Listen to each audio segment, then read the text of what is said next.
Hello दोस्तों, मैं हूं पूनम और आप देख रहे हैं लेट्स स्टडी विद पूनम। आज हम लाल किले के बारे में बात करने वाले हैं।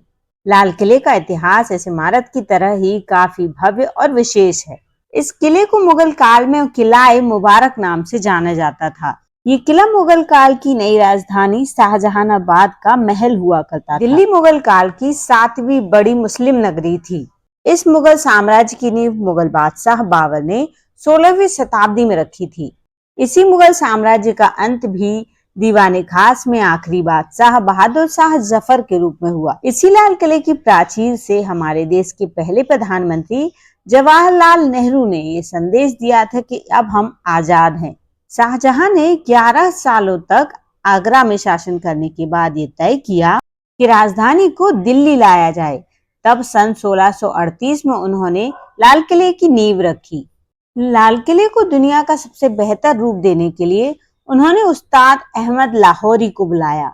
इन्होंने लाल किले के अलावा ताजमहल और जामा मस्जिद को भी बनाया है। 1647 में जब लाल किला बनकर तैयार हुआ तो स्वागत के मुख्य कक्ष में भारी पर्दे सजाए गए।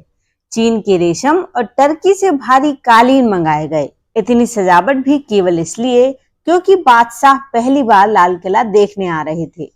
लगभग 1.5 मील के क्षेत्रफल में फैला हुआ लाल किला किसी आकार की गवाही नहीं देता, जिसमें कहीं तो किले की 8 भुजाएं हैं, 2 प्रवेश द्वार हैं, जिन्हें लाहौर और दिल्ली गेट 2 नाम से बुलाया जाता है।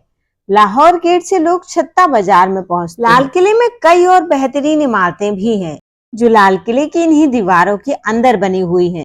इसमें दीवाने आम, दीवाने खास, इसके अलावा मोती महल, मोती मस्जिद, रंग महल, खास महल, हयात बख्श बाग समेत कुल मिलाकर 15 प्रमुख जगहें हैं। खास वास्तुकला को दर्शाते हुए ये इमारतें हमेशा ही लोगों के लिए आकर्षण का केंद्र रही हैं। करीबन 200 सालों तक मुगल राजाओं ने यहाँ से अपने राजपाट को संभाला है। लाल किले का दीवाने खास हमेशा से ही राजशाही मेहमानों का गवाह रहा। बादशाह के भवनों में सबसे अधिक सजावट वाला 90x67 का दीवाने खास सफेद संगमरमर का मंडप है, जिसके चारों ओर महीन तरासे गए खंबे हैं।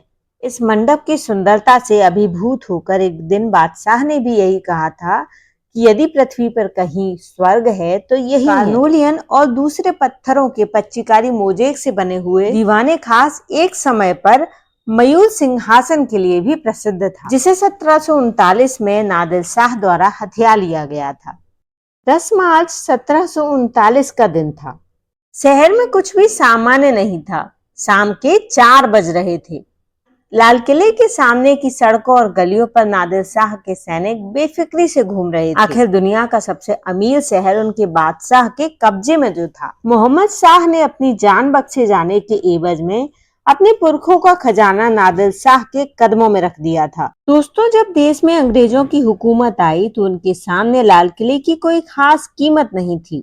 अंग्रेजों के समय में लाल किला बेहद बुरी स्थिति में था। 1857 आते आते मुगलिया सल्तनत सिमट कर खत्म हो चुकी और मुगल बादशाह बहादुर शाह जफर अपने आंगन में बैठकर पूरे दिन कविताएं और शायरियां किया करते थे।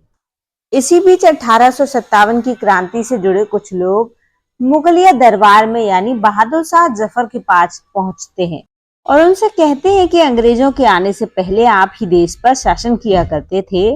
अब अंग्रेजों को हमारे देश से मार भगाने का आपका ही कर्तव्य है। यह सुनकर मुगल बादशाह की रगों में खून दौड़ने लगा और उन्होंने स्वतंत्रता संग्राम का हिस्सा बनने में हामी भर दी।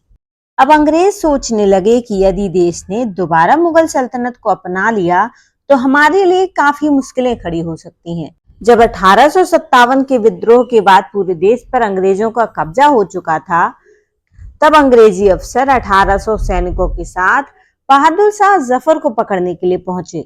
इस तरह अंतिम मुगल बादशाह की बादशाहत भी खत्म हो गई। तो दोस्तों, हमने लाल किले से संबंधित कुछ महत्वपूर्ण तथ्यों को जाना है इस वीडियो में। तो यदि आपको वीडियो हमारा पसंद आता है तो कमेंट जरूर करिए और चैनल को लाइक, शेयर और सब्सक्राइब जरूर करिए। धन्यवाद दोस्तों।